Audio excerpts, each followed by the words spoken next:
I don't care about Epstein because of bold-faced names and political buddies. It's about the allegation that he is a trafficker of minors, females, and who was he doing it for, okay? The problem goes way beyond the world of the rich and famous. There was a ring that was the subject of an operation in Florida, 123 arrests, okay? And the people involved were trying to have sex with kids as young as 10. Among those arrested, camp counselor, elementary school teacher, basketball coach, even a nurse.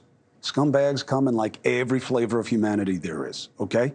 Details: FBI agent, NewsNation law and justice contributor Jennifer Coffindaffer, and a woman who's an expert in this and an advocate for more of this type of awareness and prosecution when it comes to trafficking, okay? She's also an attorney for several victims in the Epstein case, Jennifer Freeman. Thank you both for being with me. Appreciate it.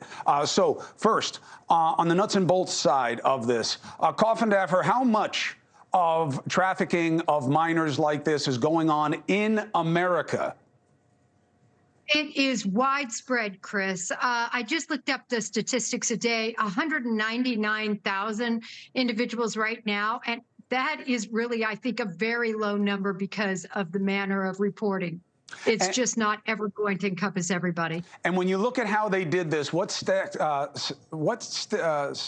comes out to you? What sticks out to you in terms of the methodology and in terms of what was learned about who was involved and their motives? I absolutely love this case, and I'll tell you why. Because federally, we work vertically, the kingpin, then down to the recruiters and the people that snatch these kids.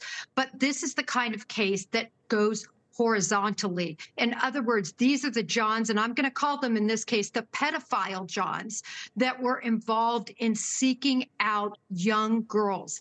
Young girls, as you mentioned, as young as the age of 10, and boys, I should say, about 70-30. And people, the obvious question is, how did they do this, Jennifer?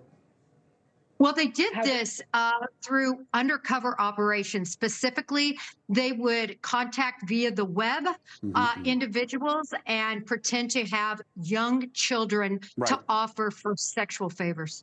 Wait until they figure out how to use AI, so that you don't have to find cops who can pretend to be 10. Two Jennifers on this panel. And thank you very much, Counselor Freeman, for holding fire there for a second. Coffindaffer, thank you. Counselor Freeman, this you want to stitch to the Epstein situation because you believe people have a misunderstanding about what that cause has been about in terms of Epstein and nobody else being in jail, with all of these women complaining about so many different people who abuse them in Epstein's midst. Tell us. This is sex trafficking for the elite, for the 1%. This isn't someone going to a hotel, motel, back of a car, having a raid. Relatively easy peasy. Not always done, but can be done. Think about it. You want to go to a private island on a private plane and do a raid there with Secret Service? Not so easy. What do you believe the reality is in terms of accountability in the Epstein situation for the victims that are in the dozens? Unfortunately, that has not proved to be an accountability opportunity here at all.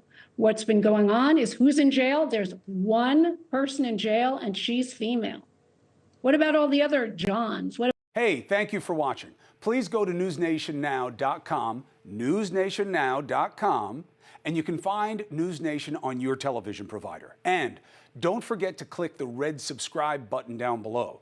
Then you will get more of NewsNation's fact-driven coverage.